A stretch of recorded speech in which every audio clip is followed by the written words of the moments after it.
Bonjour à tous et bon sabbat. J'espère que vous allez tous bien, que vous avez passé une excellente semaine par la grâce de Dieu. Je sais que pour tout le monde, c'est pas le cas. Certains ont passé une meilleure semaine que d'autres. Et voilà pourquoi j'aimerais avoir un message d'encouragement aujourd'hui. Euh, je sais que nous avions prévu de parler de la loi du dimanche plus en détail, mais je crois que c'est un moment approprié pour avoir un moment d'encouragement. Donc, on va demander à Dieu de nous aider pour aujourd'hui, pour pouvoir avoir la force nécessaire pour les jours qui viennent jusqu'à son retour. Alors, je ne voudrais pas oublier les enfants et vous rappeler les enfants qu'on avait lu une histoire, on n'avait pas fini l'histoire. Donc, c'était l'histoire de Claire et d'une petite fille qui était perdue, qui s'appelait... on ne sait pas encore. On ne sait pas encore comment elle s'appelait. Donc, Hélène était rentrée à la maison et Claire était restée pour aider la petite fille qui s'était perdue. Et elle l'avait conduite elle était en train de la conduire jusqu'à la maison. Alors donc, la petite fille était perdue. Est-ce que vous savez pourquoi? Vous vous rappelez pourquoi elle était perdue? Oui. Léa? Oui, Émilie?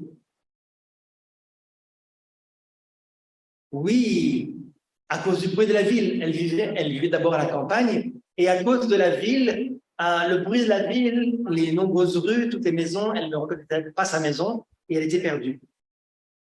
Et elle n'avait absolument plus retrouvé son chemin. Et en plus, elle a ajouté, et parce que je suis boiteuse et estropiée, je n'aime pas m'arrêter, car les enfants courent après moi et se moquent de moi. Claire demanda, as-tu toujours été estropiée? Non, pas toujours. Lorsque j'étais toute petite, je suis tombée et je me suis blessée le dos et mon dos n'est plus jamais redevenu droit. Le docteur m'a dit que cela resterait toujours ainsi. Ça doit être terrible, a soupiré Claire. Non, c'est pas si terrible que ça, répondit la fillette, un peu rassérénée, donc un peu rassurée par le ton sympathique de son amie. Et je n'en ferais aucun cas si je pouvais travailler comme les autres. Mais ma mère m'a dit que je ne pourrais jamais devenir une servante. Mais tu pourrais devenir couturière, lui a suggéré Claire. Ma mère en est une, et je le deviendrai aussi quand je serai grande. Est-ce que ta mère sait coudre des habits? Je ne crois pas, dit l'enfant. Mais elle travaille beaucoup et elle part de bon matin pour laver et nettoyer. Et le soir, lorsqu'elle rentre, elle est toujours très fatiguée. Mais nous n'aurions rien pour vivre si elle ne gagnait pas un peu d'argent. Est-ce que ton père est mort? Non, mais il ne peut pas travailler. Il a eu un accident et il a été malade très longtemps. Nous étions beaucoup mieux lorsqu'il était en santé. Nous avions une petite maison et un jardin pour nous, mais maintenant nous n'avons que 2 chambres très petites et toutes sombres. As-tu des frères et sœurs? Questionna Claire. J'ai 2 sœurs, mais elles sont plus petites que moi et je dois les surveiller lorsque ma mère n'est pas là. Où as-tu été cet après-midi?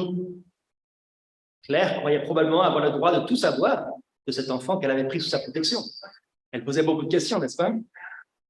J'ai fait une promenade. Ma mère pensait que cela me ferait du bien parce que j'avais si mal à la tête. Ne vas-tu pas à une école du dimanche?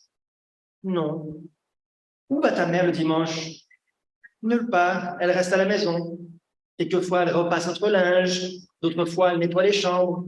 Et quand elle a assez d'argent, elle nous cuit un peu de nourriture, un peu de viande pour le dîner. Mais, donc, c'est des gens qui ne mangeaient pas beaucoup de viande, hein, pas comme aujourd'hui. Mais ne lisez-vous pas la Bible? Demanda Claire, étonnée et très sérieusement. Je pense que les gens riches seulement peuvent faire ça. Ceux qui n'ont rien à faire le dimanche. Mais nous sommes de pauvres gens, répondit l'enfant avec hésitation. Pourquoi les pauvres gens ne pourraient pas le faire aussi? Demanda Claire. Est-ce que les pauvres gens ne peuvent pas être sauvés non plus? Je crois que si, a dit la petite fille d'un ton qu'elle pouvait et n'y avait jamais pensé. Oui, certainement, continua Claire. Les pauvres gens aussi peuvent être sauvés. Notre monitrice nous a dit que la chose la plus précieuse que nous possédions était le salut et que nous devions nous en occuper davantage que de notre vie. Mais personne ne fait ça. tenta de répliquer la pauvre fille. Si, beaucoup de personnes le font, assura Claire, et qui ne le fait pas, a grand tort. Comment pouvons-nous aller au ciel sans lire la Bible qui nous a dit comment nous pouvons y arriver? Et du reste, continua Claire avec sérieux, notre monitrice nous a dit que seul le Seigneur Jésus pouvait nous y faire rentrer. Il est mort pour les pécheurs, et qui croit en lui a la vie éternelle. Est-ce que tu aimes le Seigneur Jésus?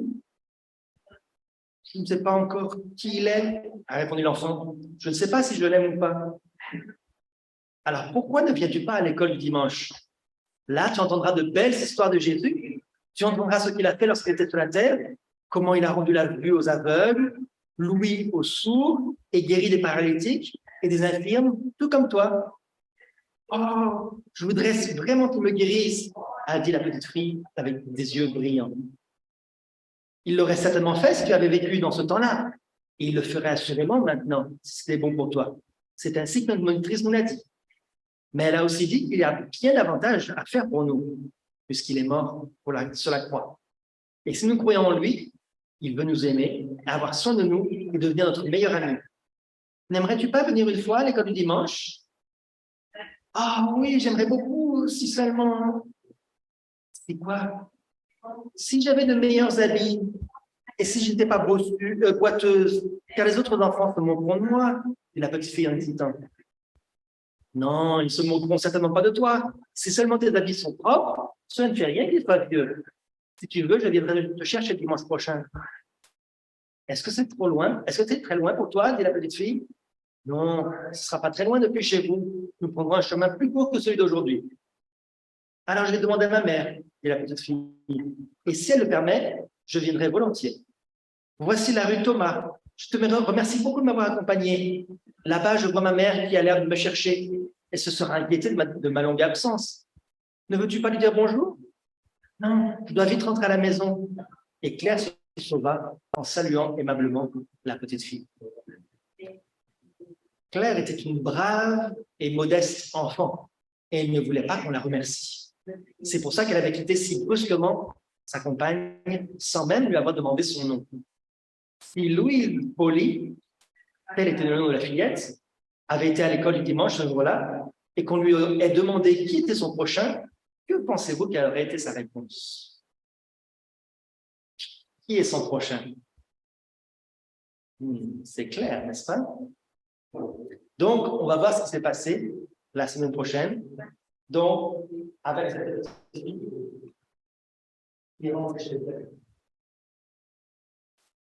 alors, j'espère que vous avez aimé cette histoire. Maintenant, nous avons une autre histoire. Ce n'est pas seulement pour les adultes, mais c'est aussi pour les enfants. Et le sermon d'aujourd'hui s'intitule « Pourquoi vous inquiétez quand vous pouvez prier ?» Le verset clé que nous avons lu se trouve dans Matthieu 6, versets 33 et 34. Il est dit « Cherchez premièrement le royaume et la justice de Dieu, et toutes ces choses vous seront données par-dessus. Ne vous inquiétez donc pas du lendemain, car le lendemain aura soin de lui-même. À chaque jour suffit sa peine. » C'est une expression qui est assez connue, n'est-ce pas? À chaque jour suffit sa peine. Il est simplement nécessaire de se préoccuper des choses d'aujourd'hui. Alors, il y a deux manières de voir les choses lorsqu'on a des inquiétudes et des soucis. Le monde nous présente certaines solutions, mais voilà ce que la parole de Dieu nous dit. Dans Jean 14, verset 27, il est dit « Je vous laisse la paix, je vous donne ma paix. Je ne vous donne pas comme le monde donne, que votre cœur ne se trouble point et ne s'alarme point. » Comment est-ce que le monde propose la paix? Comment est-ce que le monde propose la paix? Quelle est la solution que le monde propose pour avoir la paix? Par exemple, si deux pays sont en conflit, comme en Ukraine et en Russie actuellement, comment est-ce que le monde propose de faire la paix entre l'Ukraine et la Russie? Des fois, ça arrive avec un traité de paix, et c'est relativement rare. La plupart du temps, c'est un des deux qui doit gagner, au détriment de l'autre. Le plus fort gagne, et le plus faible perd. Et comme ça, il n'a pas le choix, il doit se soumettre. C'est ça la paix que propose le monde. Le plus faible va se soumettre. euh, dans la société, dans la vie de tous les jours, pourquoi est-ce qu'il n'y a pas de guerre civile au Canada? Pourquoi est-ce qu'il n'y a pas de bandits partout dans les rues, de gangs, de gens armés qui circulent dans la rue? À cause de quoi? À cause de la police. Okay? La police est plus forte, plus nombreuse, en tout cas, ils sont assez nombreux pour quelques personnes, et ils peuvent facilement arrêter une émeute. Donc, c'est la loi du plus fort. C'est ça que le monde propose pour garantir la paix. Le plus fort contrôle le plus faible. Mais Dieu ne nous donne pas la paix comme le monde donne. Dieu nous donne une paix différente, une paix intérieure qui agit dans la vie. Regardez ce qu'il dit dans Jésus-Christ, page 323. Il dit « Prendre au mot le Christ, lui confier la garde de son âme, ordonner sa vie à sa volonté, c'est trouver paix et quiétude. Rien au monde ne peut attrister celui que Jésus réjouit par sa présence. » Ça, c'est quelque chose que le monde ne peut pas offrir. Le monde peut offrir la sécurité, mais pas la réelle paix du cœur. La quiétude, la joie profonde. Vous savez, la joie est un principe. Être heureux, c'est un principe. C'est pas juste passager. On s'amuse, on est heureux. Non, non, non. Être heureux, c'est un principe que seul Dieu peut nous offrir. Alors, ça ne veut pas dire que les malheurs ne vont jamais arriver. Okay? Ça ne veut pas dire qu'on ne va pas avoir des difficultés. Les chrétiens vont avoir des soucis, des difficultés, des problèmes dans cette vie aussi. Donc, psaume 34, verset 19, il est dit « Le malheur atteint souvent le juste, mais quoi? L'Éternel l'en délivre toujours. » Qu'est-ce que ça veut dire le mot « toujours » ? Le mot « toujours », ça veut dire quoi? Ça veut dire souvent? Souvent, c'est la même chose que toujours? Non. Toujours, c'est à chaque fois. À chaque fois qu'on a un problème, l'Éternel délivre le juste. C'est pas juste une fois sur deux. Pas juste quand le Seigneur a le temps de se préoccuper de nous. Non, non, c'est à chaque fois. Regardez ce qu'il est dit dans un livre en anglais, Our High Calling, à la page 318, il est dit « Nous ne devons pas nous attendre à ce que le soleil brille sans cesse dans ce monde. Les nuages et les tempêtes viendront sur nous et nous devons nous préparer à garder nos yeux levés vers l'endroit où nous avons vu la lumière la dernière fois. » Ça veut dire quoi cette phrase-là? Je vais m'arrêter un petit peu ici. Nous devons nous préparer à garder nos yeux levés vers l'endroit où nous avons vu la lumière la dernière fois. Lorsque les nuages passent dans votre vie et que vous êtes dans les ténèbres spirituelles, vous luttez, vous ne savez pas quoi faire, vous ne voyez plus la force de Dieu présente dans votre vie, qu'est-ce que vous devez faire? Gardez les yeux fixés au même endroit. Pourquoi? Le soleil bouge dans la journée, n'est-ce pas? Mais il bouge très lentement. Très lentement. Alors que les nuages passent relativement rapidement. Si on garde les yeux fixés au même endroit, une fois que le nuage va disparaître, le soleil sera au même endroit. Gardons dans notre vie, quand nous avons des luttes, gardons le Seigneur Jésus-Christ dans notre champ de vision. Les rayons du soleil peuvent être cachés, mais ils existent toujours, car ils brillent en permanence au-delà des nuages.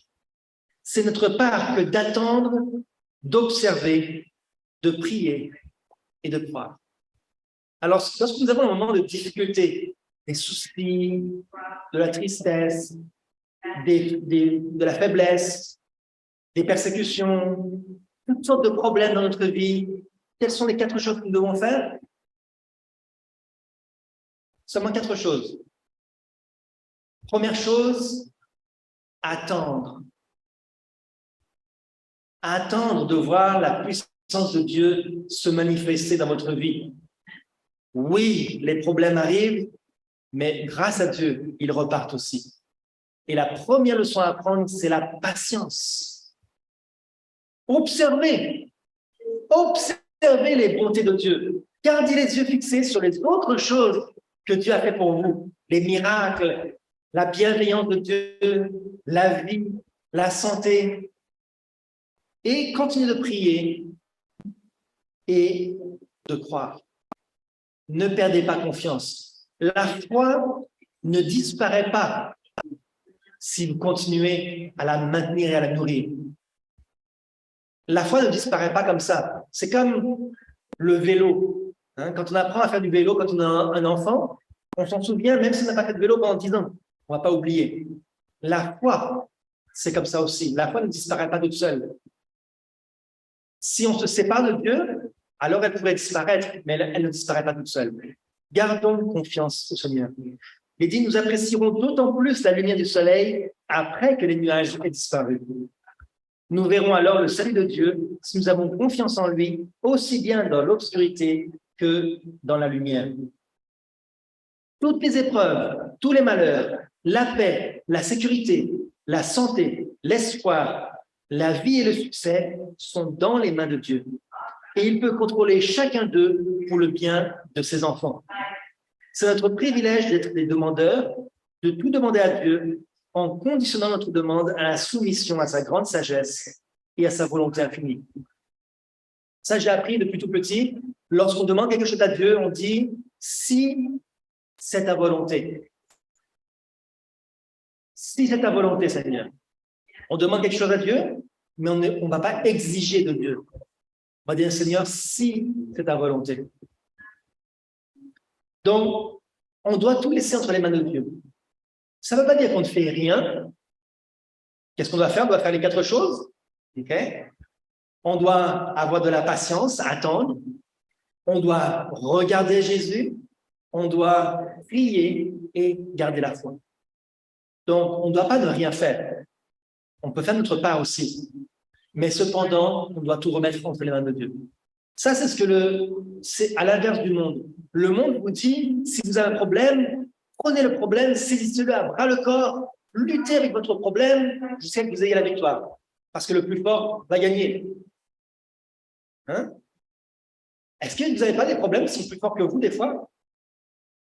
On peut lutter contre le problème, mais le plus fort va gagner. Et qui est le plus fort? Le problème, des fois. Donc, si je suis les méthodes mondaines, le problème va gagner. Voilà pourquoi beaucoup de gens se suicident, beaucoup de gens perdent espoir, beaucoup de gens vont prendre de l'alcool ou des drogues quand ils font face à des problèmes, parce qu'ils n'arrivent pas à gérer les problèmes. Dieu nous dit, lorsqu'il y a un problème, attends et mets en moi ta confiance.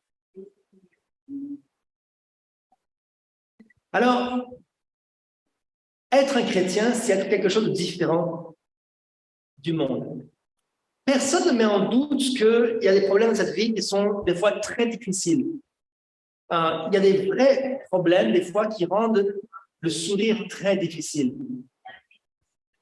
Un chrétien devrait normalement être quelqu'un qui soit tout le temps souriant. Pour donner un bon exemple, notre visage devrait resplendir de joie. Mais des fois, c'est vraiment pas facile.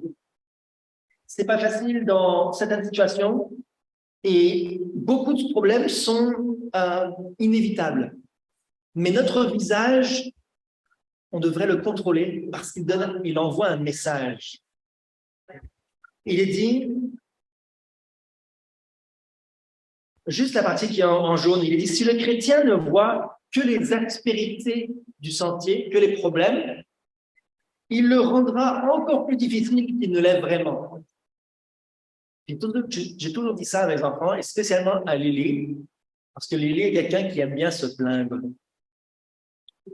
C'est pas un secret. Lily aime beaucoup se plaindre. Et je dis, Lily, quand tu te plains, est-ce que ça t'aide? Est-ce que ça aide le problème? Il le rendra encore plus difficile qu'il ne l'est vraiment, si on regarde que les problèmes. Oh, j'ai que des problèmes, mais c'est pas juste. Pourquoi ça m'arrive à moi? Et on se plaint, et on se plaint, et on se plaint. Et les problèmes grandissent, en tout cas à nos yeux, ils grandissent. S'il regarde aux endroits lumineux dans ce sentier, s'il est reconnaissant de chaque rayon de lumière, et s'il pense ensuite à la riche récompense qu'il attend à la fin de la course, Au lieu de gémir et de se plaindre, sa mine en sera toute réjouie. Combien d'entre vous ont déjà marché pour aller en haut d'une montagne? Une montagne très haute, pas une petite colline, hein, une vraie montagne. Une montagne de plus de 800 mètres, on va dire. Qui d'entre vous a déjà marché? 5, 6, 7 personnes? OK. Est-ce que c'est facile de grimper pendant 2 heures, 3 heures, 4 heures jusqu'en haut de la montagne? C'est facile? Pourquoi vous l'avez fait? Si c'est dur, à quoi ça sert? Quand vous avez grimpé la montagne, est-ce que vous marchiez à reculons en regardant en bas, en regardant vos pieds? Qu'est-ce que vous avez fait? On monte en regardant en haut. Parce qu'on sait qu'en haut, qu'est-ce qu'il va y avoir en haut? La vue. Quand on monte sur une montagne, on domine toutes les autres montagnes. On voit la vue de la vallée, on voit les nuages en dessous de nous. C'est magnifique, n'est-ce pas? C'est une vue incroyable. Mes enfants n'ont encore jamais vu ça.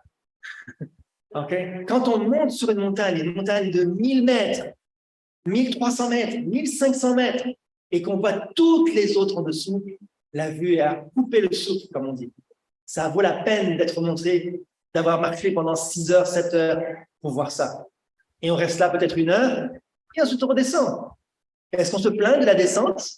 Non, parce qu'on garde en tête les souvenirs des merveilles qu'on a pu constater, les merveilles de Dieu. Donc, c'est vrai que des fois, on a des difficultés, mais les difficultés ne doivent pas nous empêcher d'avoir de la joie dans notre vie. C'est possible. C'est possible de toujours se réjouir. Est-ce que vous le croyez, ça? Dans Philippiens 4, verset 4, il est dit « Réjouissez-vous toujours dans le Seigneur. » Je le répète, réjouissez-vous. Donc, si le Seigneur nous demande de nous réjouir, enfin l'apôtre Paul nous demande de nous réjouir, c'est que c'est possible. Et combien de fois on peut se réjouir? Toujours. Parce que combien de fois Jésus va nous aider? Toujours aussi.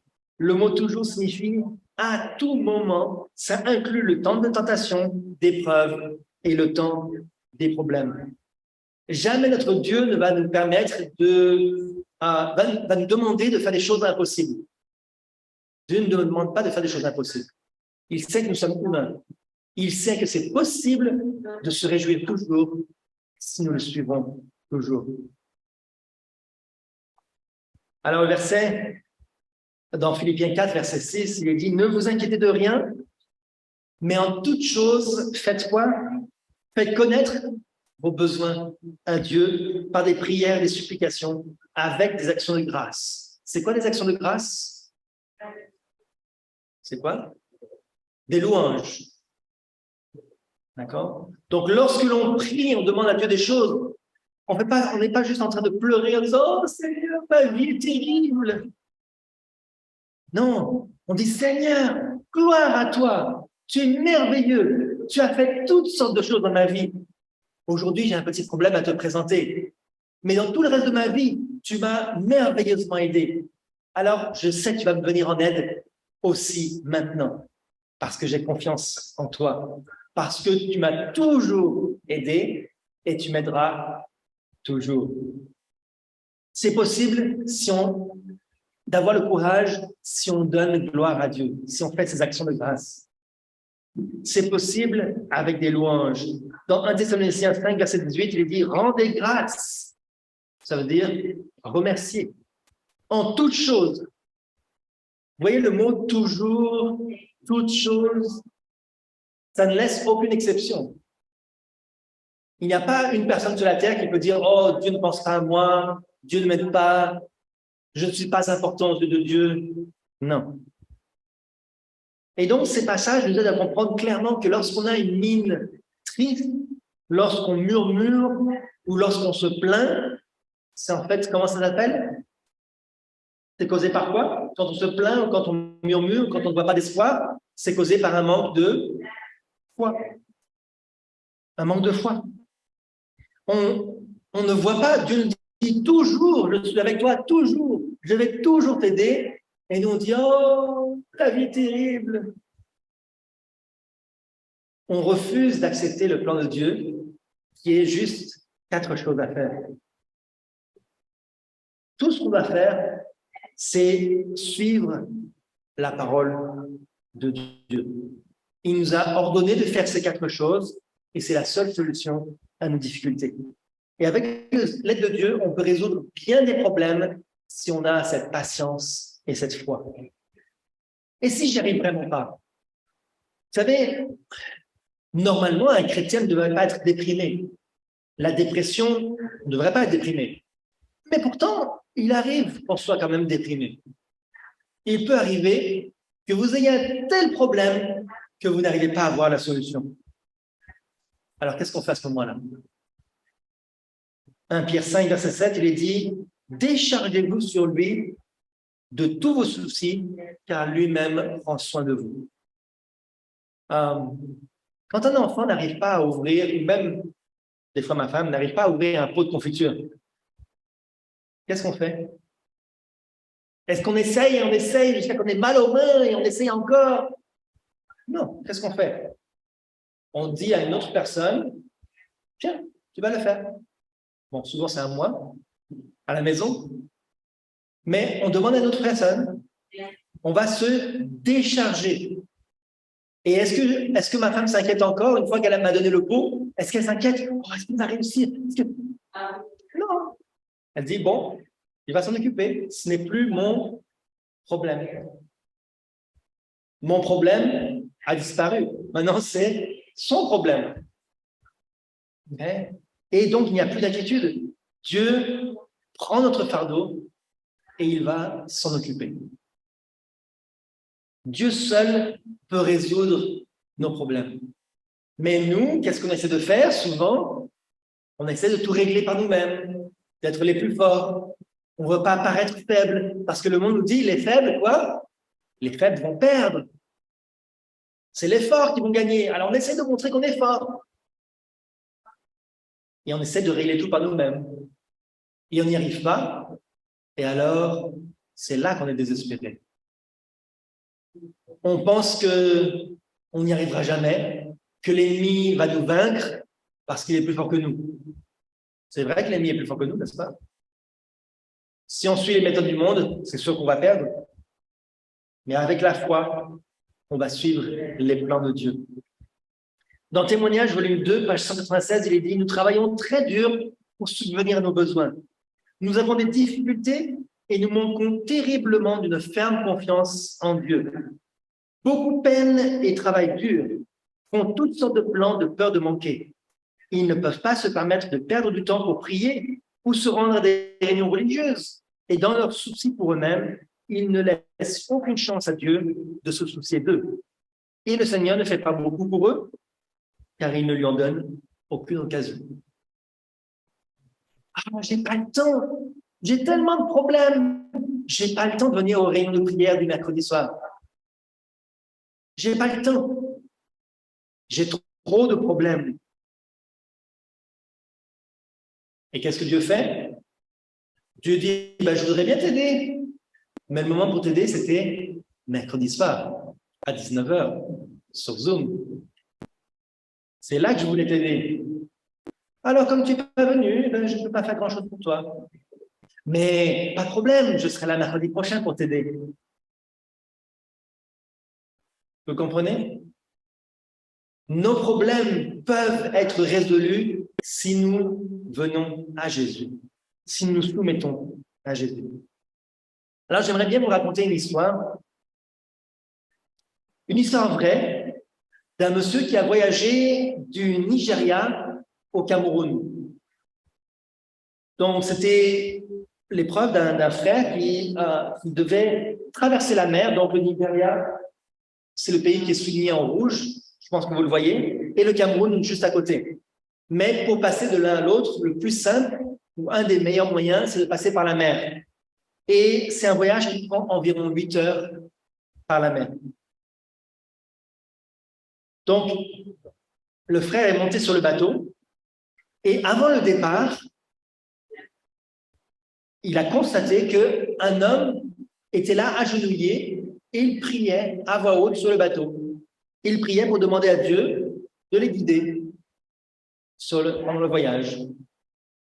Il a trouvé ça un peu étrange que quelqu'un s'agenouille et prie à voix haute. Parce que nous n'avons pas l'habitude de faire ça, n'est-ce pas? Mais il a regardé. Et pendant le voyage, 2 heures après le départ, des vagues puissantes ont commencé à sortir de la mer. Et c'était des vagues énormes qui se brisaient sur le bateau. Et tous les passagers se mettaient à crier et à pleurer. Et certains commençaient à confesser tous leurs péchés parce qu'ils savaient qu'ils allaient mourir. Et au milieu de toute l'agitation, le jeune homme qui avait prié, savez-vous où il était? Il avait trouvé un endroit tranquille et il s'est mis à dormir. Et pendant que les vagues agitaient le bateau et que tout le monde hurlait de terreur, peut-être même ce frère-là, je ne sais pas, il ne me l'a pas dit, ce jeune homme, lui, dormait. Et les vagues, le tonnerre, la tempête ont continué pendant plus de 2 heures. Et le jeune homme dormait toujours. Et finalement, quand la tempête fut terminée, certains des passagers ont décidé de le réveiller, lui ont demandé, mais on était tellement stupéfaits de te voir dormir alors qu'on risquait tous de mourir. Pourquoi est-ce que tu dormais? Et savez-vous ce qu'il a répondu? Je n'y peux rien. J'avais tout confié à Dieu déjà avant mon départ, alors j'avais rien à faire. Et quand j'ai rien à faire, je m'ennuie et je me suis endormi. Ça, c'est une vraie foi. Vous ne croyez pas? Pour les croyants, la paix, ça ne signifie pas qu'il n'y a pas de problème, ça signifie que nos problèmes ne sont pas entre nos mains. Et comme nos problèmes ne sont pas dans nos mains, eh bien, nous n'avons pas de soucis à nous faire. Et notre paix va fleurir malgré les problèmes. La paix que le monde peut nous donner, c'est seulement quand tout va bien. Mais quand il y a des problèmes, ils ne savent pas quoi faire. Rapidement, je voudrais vous parler de l'expérience de Pierre, vous la connaissez très bien. Dans Acte 12, verset 1, il dit qu'à le même temps, le roi Hérode se mit à maltraiter quelques membres de l'Église et il fit mourir par l'épée Jacques, frère de Jean. Voyant que cela était agréable aux Juifs, il fit encore arrêter Pierre. C'était pendant les jours des pains sans levain. Okay, donc, la situation de Pierre, Pierre est arrêté, n'est-ce pas? Quel est l'objectif d'Hérode? C'est juste de le mettre en prison? Non. Pierre est en prison, mais l'objectif, c'est quoi? C'est de le mettre à mort. Okay? C'est ça l'objectif. Donc, Pierre est en prison, mais il sait que probablement sa vie va être terminée en 2-3 jours. Après l'avoir saisi et jeté en prison, il le mit sous la garde de 4 escouades de 4 soldats chacune, avec l'intention de le faire comparaître devant le peuple après la Pâque.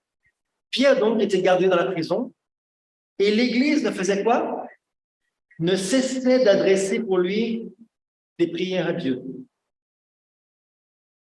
Okay? Toute l'Église priait pour les problèmes d'une personne. Verset 6, la nuit qui précéda le jour où Hérode allait le faire comparaître, Pierre, lié de chaîne, faisait quoi? Qu'est-ce que Pierre faisait? Il dormait. Tout à l'heure, on a entendu l'expérience de Frère Daniel qui nous disait qu'il était à l'hôpital et qu'il ne dormait pas. C'est pas pour accuser Frère Daniel. À sa place, peut-être que j'aurais fait la même chose. Mais néanmoins, qu'est-ce que Pierre faisait lorsqu'il risquait la mort? Pierre dormait tranquillement entre 2 soldats et des sentinelles devant la porte gardaient la prison. Et voici, un ange du Seigneur survint et une lumière brilla dans la prison. L'ange réveilla Pierre en le frappant au côté et en disant « Lève-toi promptement ». Les chaînes tombèrent de ses mains. Et l'ange lui dit « Mets ta ceinture et tes sandales ». Et il fit ainsi. L'ange lui dit encore « Enveloppe-toi de ton manteau et suis-moi ». Pierre sortit et le suivit, ne sachant pas que ce qui se faisait par l'ange fut réel et s'imaginant avoir une vision. Il pensait rêver. Il était encore à moitié endormi. Si on vous réveille à 2 heures du matin, vous n'allez pas savoir ce qui se passe, vous êtes encore endormi. Et donc, il croyait rêver. Et il suit l'ange. Lorsqu'ils eurent passé la première garde, puis la seconde, ils arrivèrent à la porte de fer qui mène à la ville et qui s'ouvrit d'elle-même devant eux. Ils sortirent et s'avancèrent dans une rue. Aussitôt que fit l'ange quitta Pierre. J'ai une question, frères et sœurs. Pourquoi l'ange a quitté Pierre à ce moment-là? Est-ce que Pierre était déjà en sécurité? Non, il n'était pas encore en sécurité. Vous vous rappelez, lorsqu'il était à la porte et qu'il frappait à la porte, il avait peur que les soldats l'entendent et qu'ils le retrouvent. Il n'était pas encore en sécurité. Mais Dieu l'a quitté, ou l'ange l'a quitté, au moment où il n'en avait plus besoin. Dieu règle vos problèmes jusqu'à les problèmes impossibles, il les règle, et les problèmes qui sont possibles, il vous laisse les prendre en charge. Revenu à lui-même, Pierre dit, je vois maintenant d'une manière certaine que le Seigneur a envoyé son ange et qu'il m'a délivré de la main d'Hérode et de tout ce que le peuple juif attendait. Donc, Dieu nous aide seulement lorsqu'on ne peut pas faire quelque chose et il nous laisse nous débrouiller lorsqu'on peut le faire. Pierre dormait parce qu'il savait qu'il ne pouvait rien faire dans une telle situation. Et il connaissait bien le psaume 127, verset 1, qui nous dit « Si l'Éternel le garde la ville, celui qui la garde veille en vain. » Okay? Donc, il ne s'inquiétait pas. C'est Dieu qui se préoccupe de moi. Si Dieu est avec moi, tout va bien. Si je ne suis pas avec Dieu, alors là, je vais mourir. Donc, je ne peux rien y faire. Et il se rappelait également ce que le Seigneur Jésus lui avait dit avant de partir. « Ne craignez pas ceux qui tuent le corps et qui ne peuvent tuer l'âme. Craignez plutôt ceux qui peuvent faire périr l'âme et le corps dans la géhenne. Parce que Christ est ma vie et la mort est un gain. » Il n'avait pas peur de souffrir. Le chrétien ne doit pas avoir peur de souffrir, de passer par la croix avant d'avoir la couronne. Et donc, on doit déposer tous nos fardeaux aux pieds du Seigneur. Mais qu'est-ce que faisait l'Église pendant ce temps-là? Elle priait. Souvent, les frères et sœurs de l'Église prient les uns pour les autres, mais devraient prier encore plus les uns pour les autres. Voilà pourquoi la réunion de prière sans White dit que c'est au nombre de personnes qui assistent à la réunion de prière le mercredi soir qu'on voit la spiritualité de l'Église. Ce n'est pas une réunion obligatoire. Mais voilà comment on voit la spiritualité de l'Église si on prie les uns pour les autres. Beaucoup de gens trouvent difficile de prier les uns pour les autres. Beaucoup de gens ne prient pas pour les frères ou les sœurs malades dans l'Église, pour ceux qui ont des difficultés. Au lieu de ça, ils vont dans leur maison et ils vont se coucher confortablement et ils dorment sans penser à ceux qui souffrent. Donc, verset 5, Pierre donc était gardé dans la prison et l'Église ne cessait d'adresser pour lui des prières à Dieu. Et verset 12, regardez maintenant le verset 12. Donc, l'Église priait le jour où il devait passer, la veille du jour où il devait passer au tribunal. Et verset 12, après avoir réfléchi, il se dirigea vers la maison de Marie, mère de Jean, surnommée Marc, où beaucoup de personnes étaient réunies et priaient. Donc, c'était en plein milieu de la nuit. Okay? Donc, ils avaient prié depuis la veille. Pendant toute la nuit, ils priaient et ils étaient encore en prière quand Pierre frappe à la porte. Donc, ils ont prié continuellement. Ils ne pouvaient pas rester chez eux tranquillement, tandis que Pierre était dans les difficultés. Ils ne se sentaient pas à l'aise d'aller se coucher tranquillement, alors que l'un des leurs souffrait. Rien n'est aussi puissant qu'une prière offerte par toute l'Église lorsqu'elle est unie. Matthieu 18 nous dit, je vous le dis en vérité, tout ce que vous lirez sur la terre sera lié dans le ciel, et tout ce que vous délirez sur la terre sera délié dans le ciel. Je vous dis encore que si deux d'entre vous s'accordent sur la terre pour demander une chose quelconque, elle leur sera accordée par mon Père qui est dans les cieux. Il y a énormément de puissance dans une Église qui prie et qui agit jour après jour avec le Seigneur. La prière peut tout faire. Dans Psaume 84, il est dit, il ne refuse aucun bien à ceux qui marchent dans l'intégrité. Dieu ne va pas nous laisser tomber si nous marchons avec lui. Dans le ministère de la guérison, il dit notre Père céleste a 1000 façons de nous venir en aide que nous ne connaissons pas.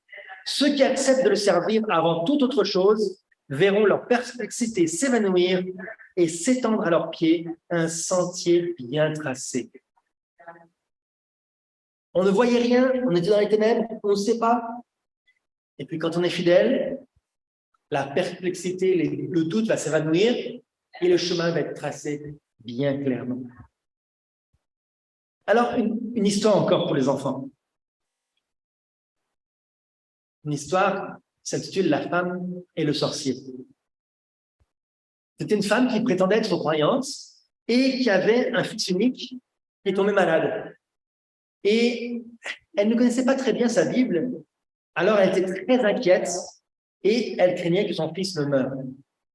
Alors ses voisins lui ont conseillé d'aller voir un docteur, mais un docteur spécial, c'est en Afrique, un docteur sorcier, qui était capable de guérir l'enfant instantanément. Alors qu'elle n'avait pas vraiment foi en Dieu, elle a emmené son enfant chez le docteur sorcier, qui lui a dit qu'il ne pouvait pas traiter la maladie de l'enfant, à moins qu'elle ne se prosterne 3 fois devant ses idoles. Et donc, la femme qui voulait que son enfant vive, elle n'avait pas d'autre choix que de suivre les instructions du sorcier. Elle s'est prosternée, et au moment où elle se prosterne la 3e fois, l'enfant meurt. Qu'est-ce que vous pensez du péché de cette femme? C'est un péché très similaire à celui du roi Acasia, qui, vous vous rappelez, il avait envoyé des messagers à Belzébub, au dieu d'Écron. Donc il avait dit, allez consulter Belzébub, allez consulter le dieu d'Écron, et il va me dire si je peux guérir. Il était tombé de sa fenêtre et il s'était blessé. Et l'ange de l'Éternel avait dit à Élie, dis-lui qu'il allait mourir. Quand on consulte l'ennemi de Dieu, est-ce qu'il peut nous donner une solution? Non. Si on essaye de faire des sortilèges, des charmes, des potions, des choses comme ça, Dieu ne peut pas nous aider.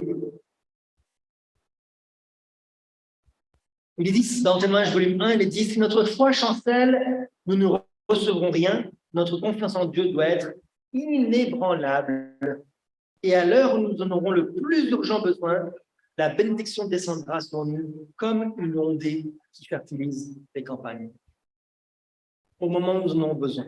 Satan va profiter de notre faiblesse, de notre faiblesse. Mais nous pouvons nous approcher de Dieu pour avoir la seule. Alors, un dernier, il y a plusieurs versets encore que je vais sauter, mais il est dit dans Psaume 37, recommande ton sort à l'Éternel, mets en lui ta confiance et il agira. Il fera paraître ta justice comme la lumière et ton droit comme le soleil à son midi. Une dernière histoire peut-être.